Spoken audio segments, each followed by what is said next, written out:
Hey guys, John here with the silver update. I am here with the titans in the industry, the gold, the major players in the international gold and silver market. I don't know, can you even see me? Yeah, that's yeah, it's good. Ben from Silver Stackers Forum, the best silver forum, gold, silver in Australia. G'day. Silverstackers.com. We all know the man, the myth, Dan, why gold and silver. Hi everybody. The artist formerly known as CK.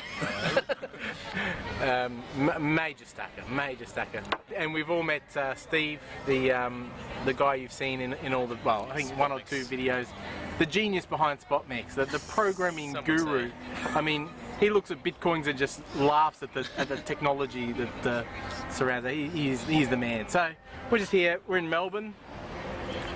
That's a Melbourne skyscraper, and we're just chewing the fat on the gold and silver market. So, you know, what's the thoughts? The silver has been, Ben, you must see a lot of activity on your Silver Stacker site. What was the general feel as you're going through the whole you know, blow off to 50 and the lead up to Easter? Yeah, it was interesting to see the sentiment, because the forum's been running for about 2 years now, and you see when there's a sharp spike in the price, it's interesting to see the actual trading activity picks up, where people are actually buying. So there's as much as you'd expect precious metals investors to be contrarian, I find quite the opposite. There's quite a herd mentality at times. So you see a run up in price and everyone throws money at it to get on board before it goes to the moon, and then you find that there's a bit of a dip and people sit tight, they're not selling off, or they are exiting thinking, oh shit, I've been burnt, I need to dump this stuff. So leading up to Easter, one of the examples that we saw in that run up to 49 US was, we were just talking about a little while ago, PAMP 1 kilo bars trading at premiums of up to $180 a kilogram, and now they're down, which is what, that's about that's $6 an ounce for a kilogram bar. So that's about 20%, isn't it? Yeah, 20? so, yeah, it was quite a high premium that was being paid, as people were, you know, everyone thought that this was it, this is the moment we're going to go. But now we've had the, you know, COMEX has raised margins, prices have come down, whether that's a good or bad thing, is it manipulation or is it just market control? But seeing bars now for trading $20 over spot, when the as price opposed to 20%, yeah. Yeah, and it's like now we're back down to, like, you know, in the cents per ounce range for premium. It's very interesting to see sometimes the groupthink and herd mentality that comes with prices going up and down. I know with myself, I run a stock forum, so I know exactly how forums operate. Do you think forums can be a contrary indicator at some point in time? Certainly seen, just looking at raw web statistics, there's been a drop-off in the number of people not visiting the site, but I guess there's less engagement and people are feeling a little, potentially a bit dejected with the price of silver lately. So I think there's less conversation happening and people are sitting on the sidelines. When the prices go up, you certainly see a spike in just raw traffic to the site. It gets people's interest, they come back to the site, they might not have been there for a few days.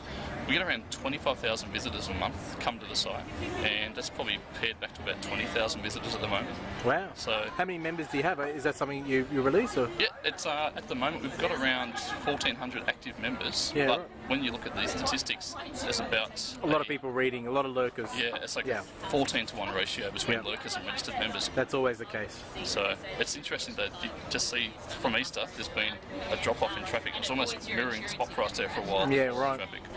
Yeah, so it's very interesting to see. Very interesting. And what about you, Danny boy? Mate, you've been travelling the high seas. What's the general feel around the world? What's going on in places outside Australia? And To me, I do my best to ignore most of what my mate Mike would call short-term noise. Yeah, so really I don't pay too much attention to it. Yeah, it's you're in for long haul, and the rest. I don't trade anything. Doesn't matter. You stack. Yeah, core position. Yeah. Core position. Yeah. So that's my take on it. Short-term noise. Fair enough, Dan. And CK, you're the kind seller of this beautiful thing that I just picked up off you. A 1982 gold maple. Mate, you're a serious stacker. I'm going to say the fluidity in the market is pretty quick, because I've only had that thing for like 25 minutes. Well, but what I've noticed, particularly with we're in Australia, the biggest mint here is Perth Mint, and they've had stock issues. They're putting in a new press, so they've not been able to deliver the coin press. You mean? They're putting in a new coin press. Yeah. Yep. They're having long delays on kilo bars, 10-ounce bars, 100-ounce bars. So if you can't even order them. not so much just with silver. I think a lot of people are having the quiet awakening about the negligible underpinnings of our economy.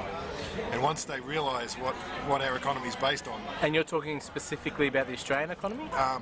any fiat-based economy, Right. that, Australia, I think we got it pretty good.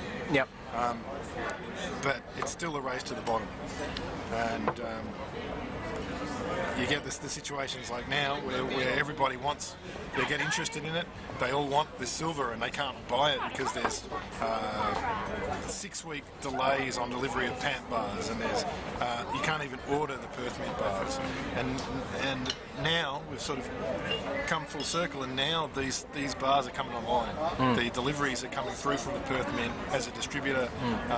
We're seeing the bars actually come in, and now the price is lower.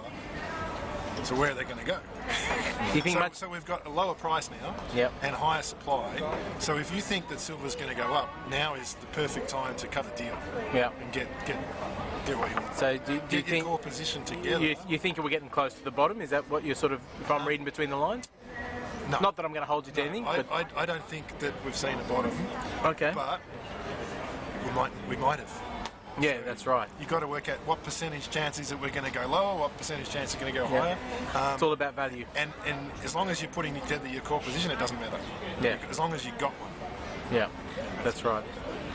And finally, Stevie boy, mate, you've seen a lot of working on spot mix. You've seen, I mean, we've been sort of taking orders both pre the whole, Pre-crisis, pre-crash, and I mean, what are your thoughts on the market? You see all the orders coming through, the sort of volume. What, if if you had to comment on how you see the silver market, how would it be?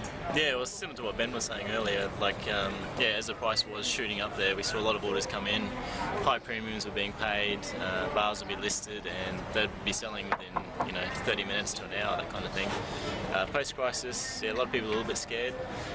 Still getting quite a few sales, but definitely slowed down. Yeah. So I think the market's like everyone said here, just taking a pause, bit of reflection, and So you think the market will come back? It's just needs to consolidate a bit. Consolidate, It was quite a big rise there for a while, so a bit of consolidation is always good. Fair enough. Okay, one final question: silver or gold for the win in the end? Silver or gold for the win? I'll heretically say gold. Gold for the win. Now, actually, I didn't expect that from you, Ben. Why is that now? You got me intrigued. I mean, you've got silverstackers.com. You're obviously a believer in silver as well. Very much so. I think, a lot of people will resonate with this. It's gold for wealth preservation, silver for wealth creation, but silver's a very volatile metal.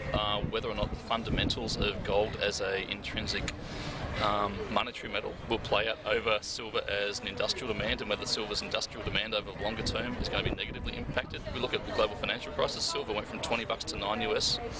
That's a pretty big hit. What's going to happen in GFC2, we don't know. So you do think there's going to be a GFC2, or do you think it's just going to be papered over as quick as it comes this time? I think we're rapidly reaching a point of no return. Like if you look at the US economy, interest payments, they're having to raise the debt ceiling again. I think the US economy is on its... I think they can pull some miracles. It's not on its last legs, but it's a downward spiral. I think gold will win out as a monetary metal. That's what central banks take. Yep. That's my opinion there. Yeah. Danny boy, gold or silver for the win? Bit of both. I knew you'd say it. Too easy. I reckon short term, gold could dip, silver will follow it. Longer term, gold will rise back up, and then silver will then follow it and overshoot, and then silver will reach its peak, drop, and gold will kind of catch it up, and then we'll be back on a gold standard or something. Beautiful. I like that. I'll take that one, You just going to copy that? Yeah, I'll take that one. All right. But definitely silver, but gold will catch up for sure. All right, and I'm going just for fiat for the fail, that's all I know. And gold and silver. Giddy up, guys. Thank you all. Thanks, Ben. Thanks, Dan. Thanks, CK. Thanks, Steve. Ciao. Just a view from the Melbourne Crown Towers. That's all. Just the 21st floor. How'd that meeting go, Steve? Very good. Very encouraging. Encouraging. Going to dominate the world? Dominate the world. Starting off in Australia. Starting off in I Australia. think that's the main thing. Yeah, one step at a time. Yeah. Bit of short the cushions. Seen the cushions? There's two behind that as well. So Yes, there's 7 two, cushions. there is 2 beds, by the way. Just want to make that sure. I get that in the one shot, so you know it's not. There is 2 beds here. Sit on the other one, so it's like a mirror or something there. It's different. Yeah, It's different. different.